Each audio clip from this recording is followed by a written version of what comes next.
Thank you very much for that kind introduction, and especially for your kind words about the Journal of Democracy.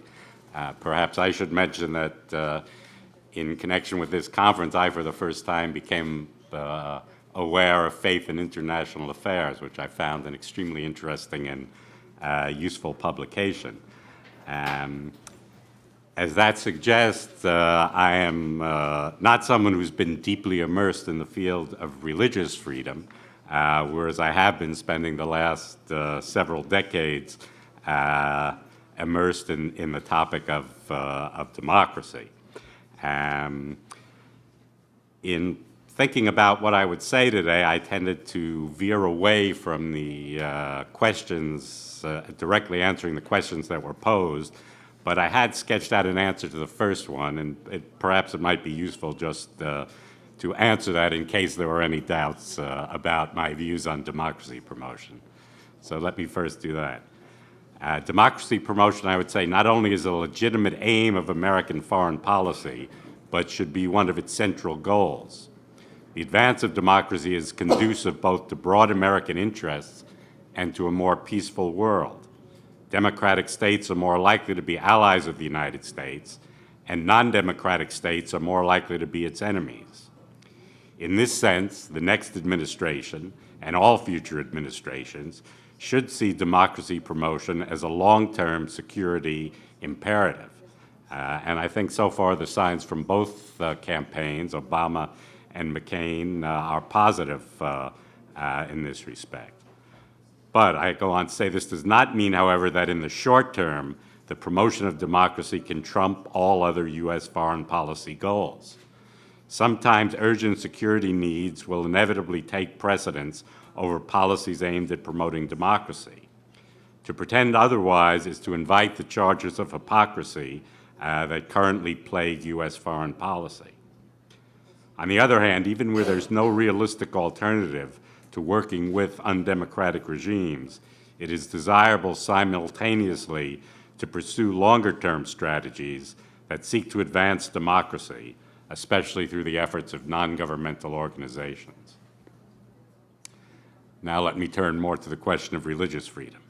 I think the great merit of the International Religious Freedom Act, whose 10th anniversary is being celebrated this year, is that it has elevated the right to religious liberty to its proper place at the highest rank of human rights. This preeminence is indicated, of course, by the fact that it's the very first right enumerated in the First Amendment of America's own Bill of Rights. But as the wording of that amendment shows, this right is very closely associated with other fundamental freedoms, those of speech, of the press, of assembly, and of petition. I've been asked to speak today on the relationship of U.S. international religious freedom policy to democracy. But I would submit, and I think the work of the social scientist to whom Tom Farr referred suggests this as well, that this is one facet of a larger question of the relationship of human rights to democracy. And that's a subject about which I've thought and written, well, I've thought a great deal and have written somewhat. It might seem that the relationship between these two kindred and highly valued political goods is relatively straightforward, but it turns out to be quite complicated both in theory and to some extent in practice as well. But before turning to the question of practice and of how promoting democracy relates to promoting human rights, let me begin with a brief excursion into political theory. Many critics of democracy promotion equate democracy with pure majoritarianism. They take it to mean that the will of the majority is the final word in a democratic system. Now, of course, majority rule is a central element of democracy, as the etymological derivation of the word shows. Demokrateia, the Greek word for democracy, meant the rule of the people. And in the place where democracy was born in ancient Athens, this was a pretty accurate description, presuming, of course, that you define the people to include only freeborn males. But there's a vast difference between ancient and modern democracy. This contrast was perhaps most forcefully stated by the French thinker, or Swiss actually, Benjamin Constant, in his classic essay, The Liberty of the Ancients Compared with That of the Moderns. Constant stresses that the moderns understand liberty in terms of the freedom of the individual to do what he likes, subject only to the laws. For the citizens of ancient democracies, by contrast, liberty consisted in exercising directly a share of the self-government of the city, deliberating on questions of war and peace, passing laws, and the like. But this collective liberty enjoyed by the ancients as citizens, according to Constant, was accompanied by, and here I quote, the complete subjection of the individual to the authority of the community. All private actions were submitted to a severe surveillance. No importance was given to individual independence, neither in relation to opinions, nor to labor, nor, above all, to religion. The right to choose one's own religious affiliation, a right which he means we moderns, regard as one of the most precious, would have seemed to the ancients a crime and a sacrilege. Thus, among the ancients, the individual, almost always sovereign in public affairs, was a slave in all his private relations. And in sum, as Constant put it, the ancients had no notion of individual rights. And it's precisely for this reason that America's founding fathers rejected the ancient model.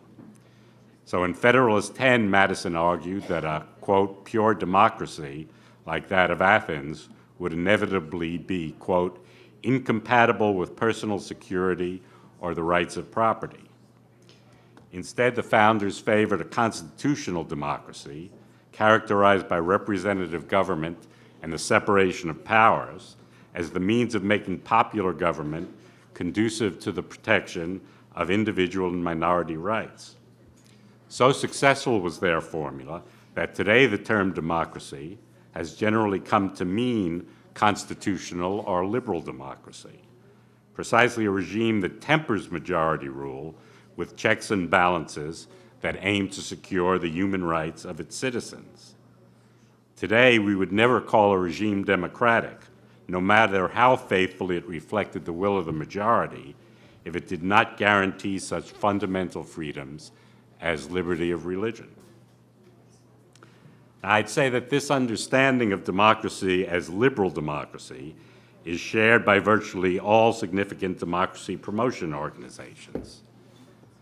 Yes, they try to help nurture political parties and other institutions of governance and to foster free and fair elections, but they also try to strengthen the institutions of civil society, including those organizations that promote fundamental freedoms. From this perspective, the importance of religious liberty and of other human rights to democracy is obvious. Where they are not respected, I would say democracy can't even be said to exist, much less to be on the way toward consolidation. There are many ways to show the intimate linkage between human rights and liberal democracy. If elections are to be free and fair, such human rights as freedom of speech, press, and assembly must be respected. Otherwise, political campaigns are reduced to a charade. So even political scientists who advocate what they call a minimalist definition of democracy argue that this must involve protection of those basic freedoms necessary to have open political campaigns. From the other side, one can point to the fact that self-government itself has come to be considered a human right. So Article 21 of the Universal Declaration, not long after the article stating the principle of religious liberty, states, quote, everyone has the right to take part in the government of his country, directly or through freely chosen representative. And it adds that the will of the people shall be the basis of the authority of government. This will shall be expressed in periodic and genuine elections, which shall be by universal and equal suffrage, and shall be held by secret vote or by equivalent free voting procedures. Now, it does have to be acknowledged that majority rule and individual rights do not always go together. There can be a tension between them. Historically, just as there have been some popular governments that have violated human rights, there have also been benevolent autocrats or imperialists that have largely respected individual and minority rights, including religious freedom, in their domains. This has led some critics of democracy promotion to argue that liberal autocracy is preferable to a liberal democracy. This is an argument well known to people who deal with democracy, made by Fareed Zakaria. But the biggest problem with this argument is that in today's world, liberal autocracy is virtually an extinct species. As Freedom House rankings make clear, the performance of democracies in securing individual rights is overwhelmingly superior to that of autocracies. And it's noteworthy in this regard that the countries of particular concern cited in the 2008 annual report on international religious freedom all are among the world's least democratic states, and all are ranked as not free by Freedom House in its 2008 annual survey of freedom in the world. Notwithstanding these close links between political democracy and human rights, there was initially strong opposition in some parts of the U.S. human rights community to the creation and the mission of the National Endowment for Democracy. This is something that we find it very difficult to explain to some defenders of human rights and democracy abroad, who tend to see the struggle for democracy and for human rights as one and the same thing. In large part, the dispute between the human rights community and what now has come to be called the democracy community in the U.S. was fueled by the intensely partisan politics of the 1980s, especially regarding policy towards Central America. So human rights policy often came to be viewed as a Carter administration initiative and democracy promotion as a Reagan administration initiative. With the end of the Cold War, however, that dispute largely became a thing of the past, although you can find traces of it with regard to a few issues. The reconciliation between the human rights and democracy communities was symbolized by the decision of the Clinton administration to rename the State Department's Bureau of Human Rights and Humanitarian Affairs as the Bureau of Democracy, Human Rights, and Labor. Democracy promotion organizations and human rights organizations both face the same formidable difficulty, that of trying to alter the domestic policies of other countries, which usually are resistant to such change. The levers for achieving this are not as powerful as we might wish. Nonetheless, there's a difference in the modes of operations of the two kinds of organizations. The U.S.-based human rights organizations rely primarily on advocacy and on trying to get Western governments to pressure or persuade foreign governments to improve the human rights situations in their country. Advocacy and diplomacy are the two main tools. Democracy promotion organizations, by contrast, are oriented toward providing financial and other support to civil society groups working for democratic goals in these countries. At least that's the case with the National Endowment for Democracy, where I have long worked, which is itself a non-governmental organization and does not provide assistance to governmental bodies. Of course, USAID does provide democracy assistance to some government agencies abroad. Among the grantees that receive support from the NED are many indigenous groups that are working on behalf of human rights generally, and some that are specifically working to advance religious liberty and toleration. I think this approach is in no way at cross purposes with the efforts of human rights organizations that stress advocacy and diplomacy. Indeed, I'd say, and I hope that it's complementary to those other efforts. And while both approaches are valid, I would make the argument, though, that in the long run, it's only by helping to bring about democratic governments that we can truly hope to improve the plight of those societies still afflicted by massive human rights violations and the persecution of religious believers. Though democracy promoters are sometimes given credit for political breakthroughs in certain countries, those of us who are engaged in this work know how unpredictable this kind of change is. superb democracy promotions may come to naught due to unfavorable circumstances. And in other countries, democracies have succeeded and may continue to succeed despite flawed or ineffective external assistance programs. And we democracy promoters also know that in the vast majority of cases, the people who deserve the real credit for democratic advances are not the donors or the advisors, but our grantees. They're the ones who take the risks and sometimes too often have to put on the line their own lives, fortunes, and sacred honor. I'm sure that those of you who belong to the international religious freedom community, I don't know if that label exists yet, but let me use it anyway. I'm sure that you have the same kind of admiration for the courageous people of faith who persist in holding fast to their beliefs in the face of overwhelming obstacles, as we do for those who are heroes of democracies. As I indicated at the beginning, I have to admit that I was not terribly well informed about the International Religious Freedom Act before accepting the invitation to speak here. And I'm still far from being knowledgeable enough to make any pronouncements about the overall effort to advance religious freedom. But nonetheless, I'll hazard a few remarks based on reading a modest sampling of writings on the subject, many of them in faith and international affairs. Now, it's true that the Act primarily gave rise to a set of governmental institutions, so perhaps it was inevitable. But from my own background, I guess I was surprised by the extent to which the discussion tends to revolve around what Washington can or should do.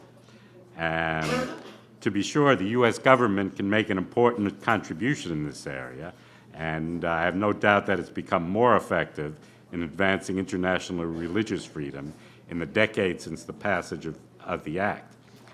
But it seems to me that its role is inherently limited, especially at a time when, unfortunately, America's clout in the world seems to be diminishing. So in this context, and in light of my long experience with democracy promotion, my own thoughts inevitably turn to the civil society side of the equation. And it may just be ignorance on my part, but I'm not aware of any global non-governmental organization that brings together people from countries around the world who are struggling to attain religious freedom. In fact, the emergence of such organizations in a wide variety of fields has been one of the hallmarks of the recent era. The National Endowment for Democracy has helped to launch the World Movement for Democracy, a network of networks, as it likes to call itself, that brings together people working in such areas as media, human rights, local government, labor, women's and youth groups, and democracy research. And to take another example, there's the organization Transparency International, a global organization devoted to the fight against corruption, which has chapters in more than 90 countries. If a comparable organization dedicated to the fight for religious freedom of the world does not already exist, I would hope that there would be some people in the international religious freedom community, perhaps in this room, who would be thinking about creating one. And I'm confident that your friends in the democracy community would stand ready to help you in this. Thank you.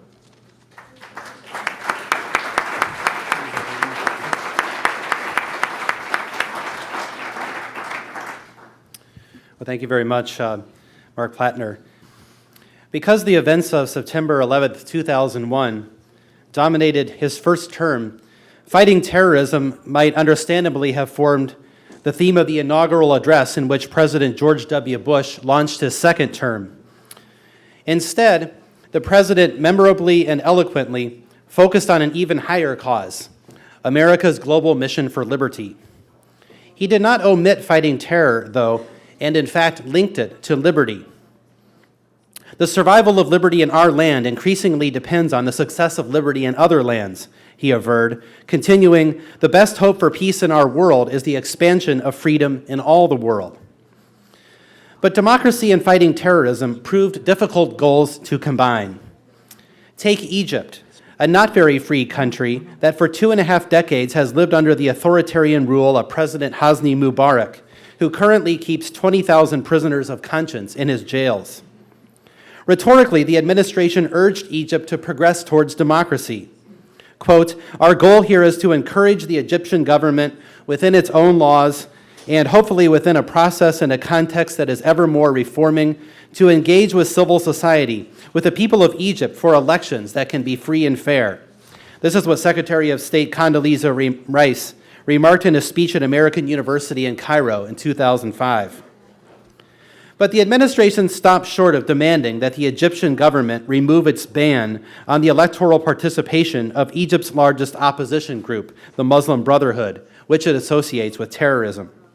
In the same 2005 address, Rice continued, "But we have not engaged the Muslim Brotherhood, and we won't. We don't."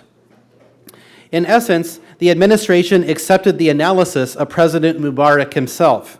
It's either my authoritarianism or a democracy that empowers extremists. Or, to paraphrase President Kennedy, I may be a bastard, but at least I'm your bastard. Do political realities demand that democracy be subordinated to the struggle against terrorism? I don't mean to simplify the dilemmas faced by policymakers who are responsible for protecting America. Still, at a conference where we are asked to offer our advice to the next president, I want to suggest that a bolder pursuit of democracy may in fact be one of our best strategies against terrorism, and that in this pursuit, one of our best assets will be one of democracy's most important features, religious freedom.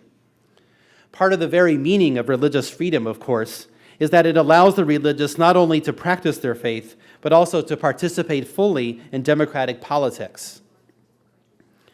In 2005, there were 262 terrorist organizations in the world, according to the Terrorist Knowledge Base. By my calculations, 94 or 36% of these are identifiably religious. Of the religious ones, 91% were what might be called radical Islamic revivalist.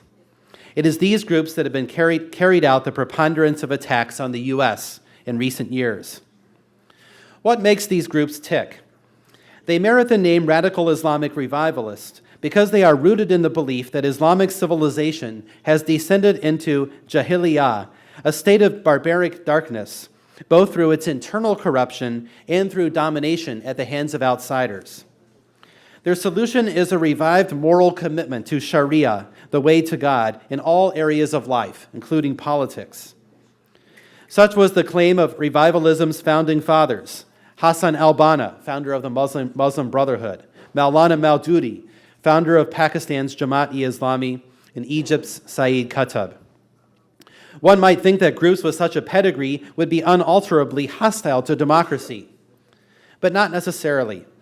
Let us take a closer look at why revivalists decide to turn against the system rather than work within it. Most majority Muslim countries in the world today are governed undemocratically. Only 3 out of 47, Mali, Senegal, and Indonesia, are ranked free by Freedom House. None of these is in the Arab world. About a quarter have democratic elections, although most in this group, like Pakistan, lack democratic freedoms in other respects, something Mr. Plattner just spoke about. But if authoritarianism prevails in Islam, Islam is not necessarily the cause of authoritarianism.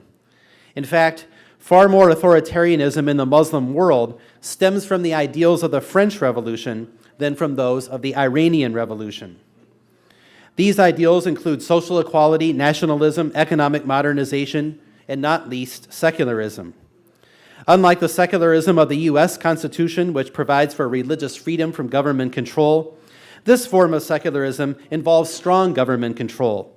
In a common pattern, the government supports and officially establishes, but also co-opts and sharply regulates a moderate form of Islam that is compatible with its ruling purposes, all the while suppressing and marginalizing more conservative and traditional forms of Islam. Prototypical was the Republic of Turkey, founded in 1924 by Kemal Ataturk, whose determination to modernize Turkey led him to regulate sharply the speech, practice, leadership, and even dress of Turkey's Muslims. Today, still, the Turkish government controls the leadership and activities of mosques, even composing a weekly Friday prayer to be read out there. I just imagine for a second, if you go to a church or a synagogue or a mosque in the United States and the prayer was composed by the U.S. government. Prevents Sufi and Alevi Muslims from constructing places of worship, controls the teaching of religion in schools and universities, and curtails the rights of non-Muslim minorities to associate and to construct worship spaces. This was the pattern in Egypt as well. After he took over in 1954, President Gamal Abdel Nasser banned all independent political groups. Those that survived were forced underground. The same sort of denial of religious freedom out of secular ideals of modernization and social equality took place in Algeria, Tunisia, Morocco, Syria, Jordan, Qatar, Yemen, Iran under the Shah, Iraq under Saddam Hussein, elsewhere in the Middle East, and in Indonesia under the dictatorship of Suharto up until 1998. But just this subordination and sanitization of religion proved to be just the atmosphere that radicalized revivalists and led them to violence and sometimes terrorism. Denied the role in politics that democracy can provide, not only were they marginalized, but they were never subjected to any of democracy's moderating effects, the practice of arguing and being argued against, the business of forming coalitions and brokering deals, and the open space in which their own theology can be debated and potentially revised. The Muslim Brotherhood of Egypt, though it has long renounced violence for decades officially, has spawned both factions and spin-off groups that have practiced violence, first in the chaotic years of the 1940s, but even more so in the repressive years of Nasser, Sadat, and Mubarak. Authoritarianism incubated terrorism in the rest of the Arab Muslim world as well. Consider Algeria, for instance. There, 3 decades of rule under a post-colonial military regime promoting modernization and secularism, in fact, produced neither. Amidst economic crisis, a popular revivalist group, the Islamic Salvation Front, won a first round of elections in 1991, only to see the regime cancel a second round.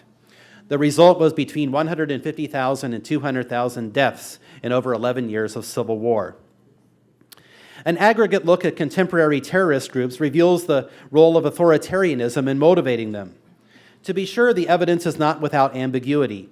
3 studies in the last 15 years show that terrorists strike more often in democracies and free countries than in unfree countries. That's where they strike. But then a strong correlation between authoritarianism and the risk of terrorism is reported by economist Albert Abadi of Harvard University in his 2004 study. Even more relevant to the argument here is where terrorists originate, not just where they strike. This was a focus of a Freedom House study showing that 70% come from regimes that are considered not free, while only 8% come from free countries.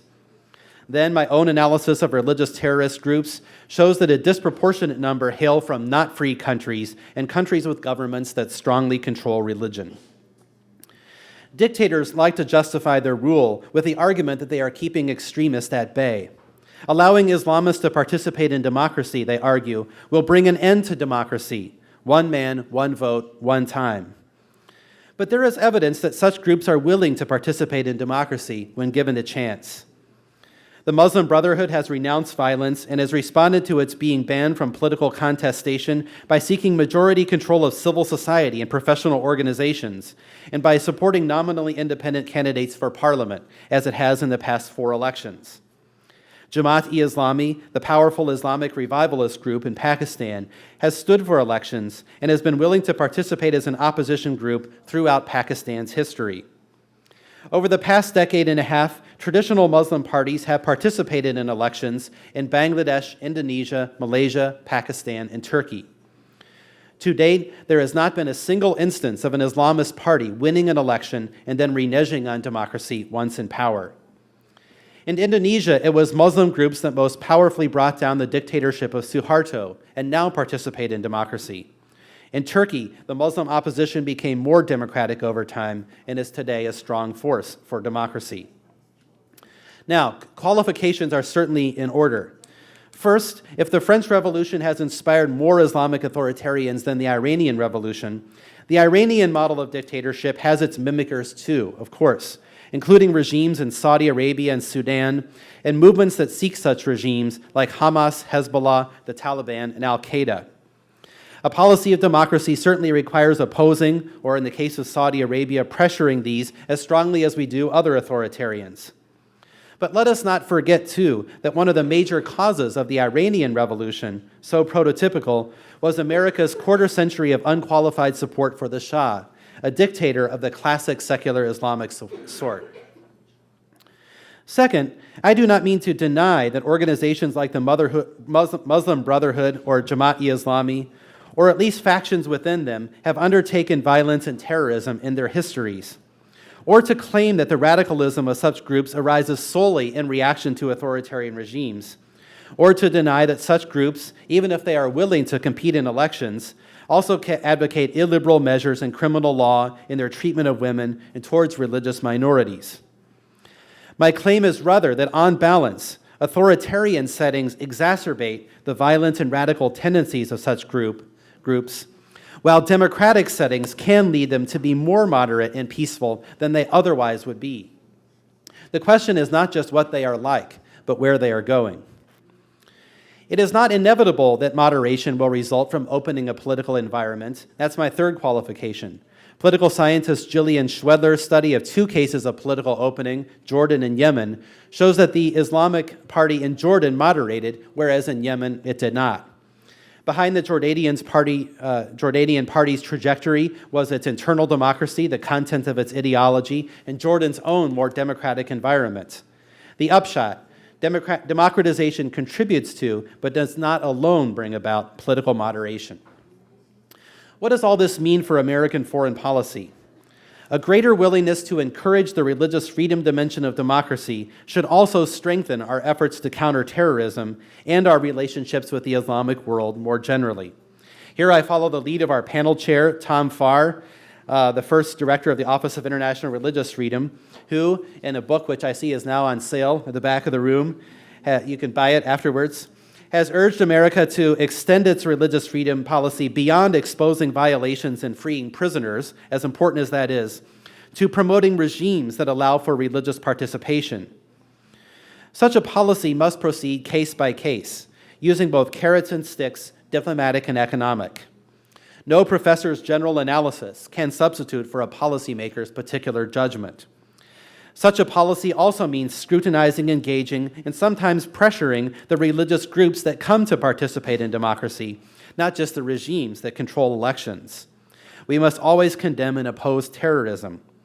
But combating terrorism does not warrant a blank check for dictators who block the participation of the religious. One of the biggest obstacles to such a policy, as several others have spoken of, is the secularism that still pervades much of our foreign policy establishment. A secularism that either does not understand religion or assumes that it is inherently violent, irrational, and anti-democratic, perhaps a holdover from pre-modern times.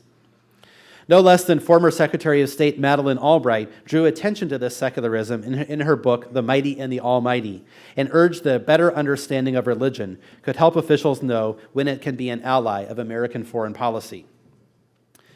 That religion can be an ally ought to be apparent from our own founding, when religious leaders themselves lobbied for the First Amendment, which gave religious people the freedom not only to practice their faith, but also to participate in our democratic institutions. Still today, limiting democracy to secularists makes democracy less democratic. Such a conviction is not only one of our oldest ideals, but may also prove to be one of our most valuable exports in our battle against terrorism. Thank you.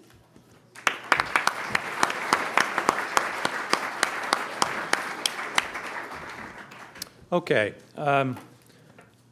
I was going to give the two panelists a chance to respond to each other, but we're running a little short on time, so I think we'll go straight to our questions in the audience. We have a young lady with a microphone right here in the middle. So if you have a question, put up your hand. I think I would like to begin, though, with the first question, which I'll address to Marc Plattner, since Dan Philpott plugged my book. It is, as someone heavily involved in the thinking around the National Endowment for Democracy, Dr. Plattner, I have taken to saying, as I speak to groups around that, and I'd like your commentary on this. This is eminently rebuttable. Do you agree with this, or do you think I'm slightly misleading? what I say is that the National Endowment for Democracy, which was formed in 1982 as a national security imperative of the United States, has by and large in the last 26 years been secularist in its grant-making. As most of you know, the NED is a grant-making organization, and it's granted, I would guess, many billions of dollars in the last 26 years or so. And of course, after 9/11, you do begin to see grants being made to Islamic groups, such as and groups working in Islamic countries. The Asia Foundation in Indonesia comes to mind, which is doing terrific work. But by and large, I have, as I've looked through the materials, seen a hesitance on the part of the NED to grant money to organizations that are actually overtly promoting religious freedom, or to religious communities themselves in the countries that may be sort of doing the kind of theological reform that Dan Philpott referred to in his remarks. Is that a fair assessment of NED? And if so, why is it true? I don't think it is an accurate assessment. I know certainly there are a number of grants that go to groups broadly working on issues of religious freedom. I think most often they're groups that do not have a single religious affiliation, although I think there are cases where church-affiliated organizations have received funding. So again, I wouldn't say that a huge proportion of the grants go in that way, but I think they're certainly not excluded, and it may be that not as many groups who are engaged in this kind of work come to us who would. But let me say something else. The way the endowment is structured, more than half the funds go to 4 organizations associated with particular areas of American civil society: labor, business, and 2 political parties. Conceivably, they could do things related to religious freedom, but in fact they work mainly in their own areas. And so there's a more limited amount of funds for the whole range of other activities. Most of those go directly to groups abroad, but certainly among those receiving the funds, there are many working on issues of religious freedom. Okay, very good. Questions from the audience? We have a couple up here in front.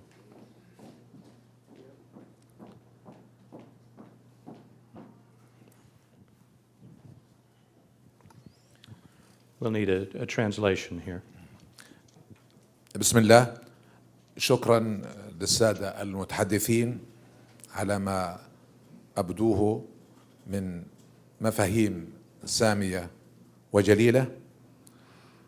وهنا أريد أن أضيف إن صح لي ذلك. In the name of God, I thank the panelists here for the information and for the noble concepts which were they explained to us here. And I would like to say أن كلمة الديمقراطية كلمة جميلة وذات معاني سامية. Democracy, the word democracy itself is a good word, and it has too many noble meanings. وتزداد جمالا عندما تطبق على أرض الواقع. But it is better even if when it is applied really and adapted to meet the circumstances on the field. لذا لابد مثل ما طلب مستر تومس دعم الصندوق المخصص لإنعاش الديمقراطية في العالم وليقوم هذا الصندوق بدوره المنشود.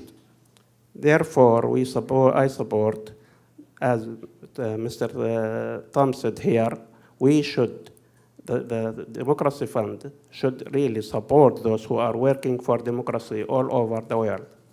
وبالمناسبة أود أن أنوه على بعض ما ورد في رسالة عمان والتي تؤكد على المعاني التي جاء بها المتحدثون. And here I would like to refer to Amman message, which is a message from Jordan actually about religion freedom. And this message actually confirmed what I heard here. من هذه المعاني أولا التأكيد على حرمة حياة الإنسان وكرامته وممتلكاته. One of these elements on the man message, it confirms that the life is sacred and nobody and should be fear for his life or his property and any incursion on his life or his property. Could we have a question, please? Would you ask him if we could have a question?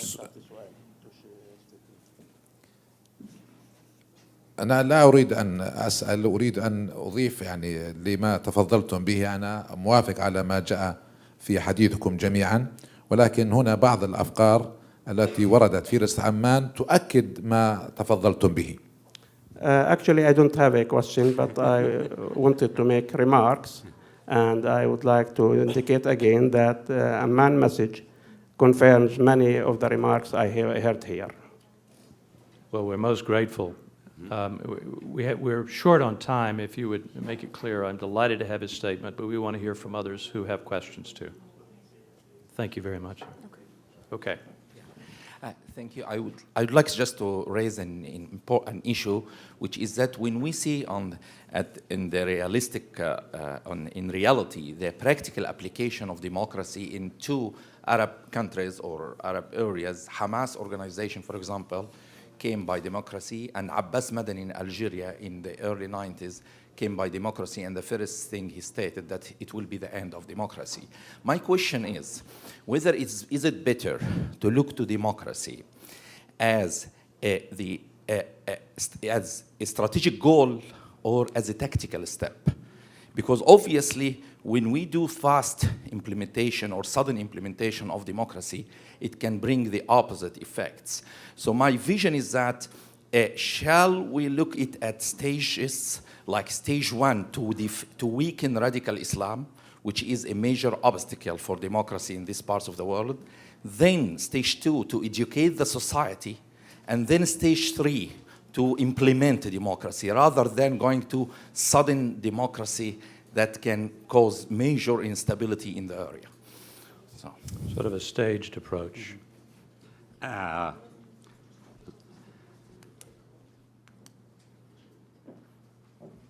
I hesitate in terms of answering that, because the problem with the notion of a staged approach is that it can get staged out into a very distant horizon. And it's something that supporters of autocracy often use. We have to proceed step by step and so on.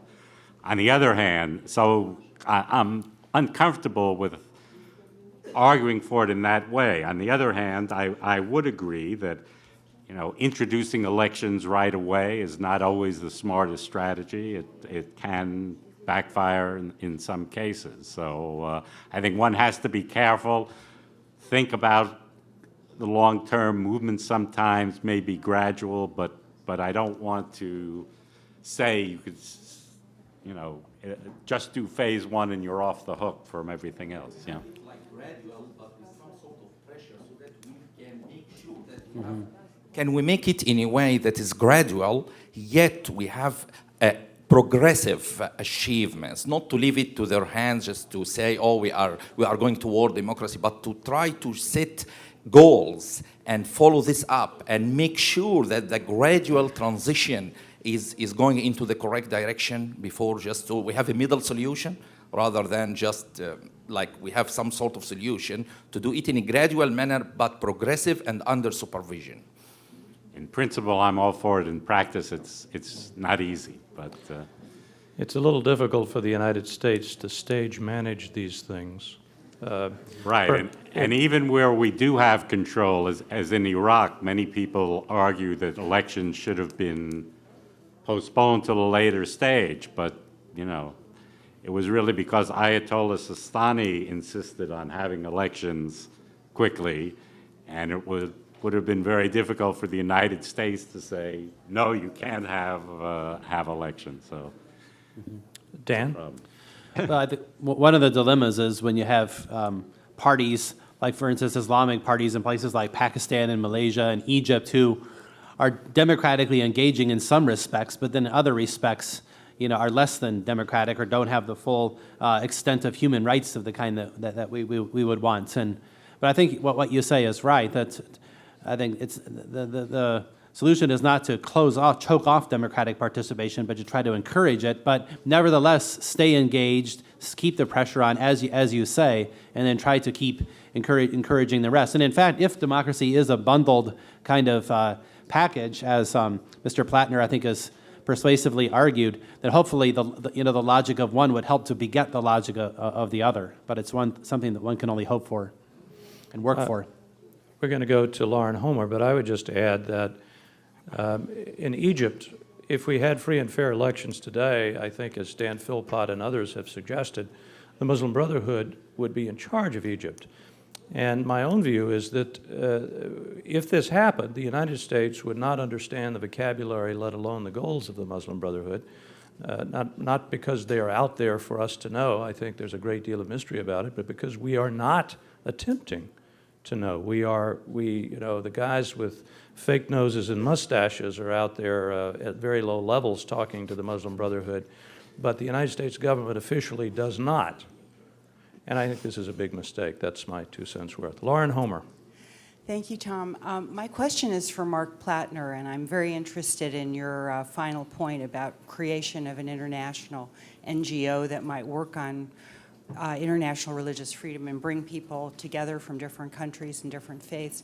I've been working in this field for 20 years, and I've approached some of the organizations that have worked on democratization, and it's been hard both to get interest from those organizations because they're sort of afraid of getting involved with religious things, and it's also been very hard to raise money for this cause for most of us who've been working, even the ones who've been most successful. So I guess I just wonder if you have any organizations in mind or any ideas about how this might come about, how it would be funded, and how it would plug into the existing U.S. and international bodies that are working on the issue. Thank you. Great question. Funding, I don't know that I can help you with. This, this conference has obviously been successful in getting support. No, look, I think within the World Movement for Democracy, which is this international network of networks created by, or with the help of the Endowment, I think if there was a group within it focused on religious freedom, we would be very happy to have a religious freedom network under that umbrella. But also, it does seem to me, again, just from knowing a little bit about some of the groups that the endowment supports, apparently in Belarus, for example, we have 3 or 4 different projects that focus on religious freedom and other things in Central Asia, but really I think in many parts of the globe.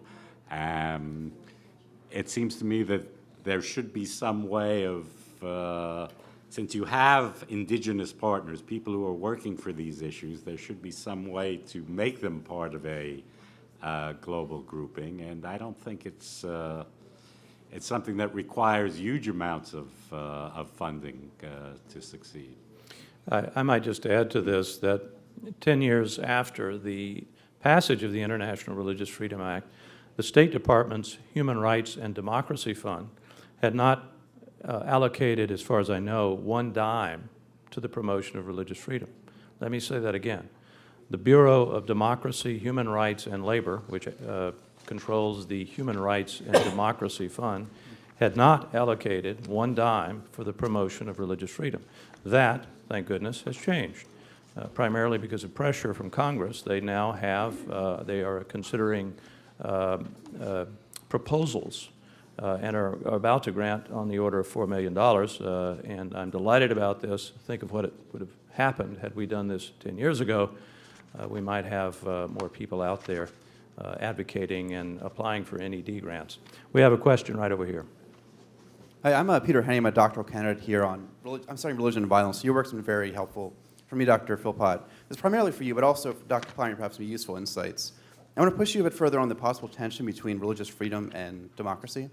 In your APSR article, you talked about the interaction between the kind of the political theology and the institution leading to violence. And you seem to indicate that if we loosened up the institutions, the political theology would moderate. But your other works talk about how important ideas are in transforming institutions. Do you think it's possible that this kind of radical revivalist ideology would persist past institutional change and possibly even undermine attempts to democratize? Mm-hmm.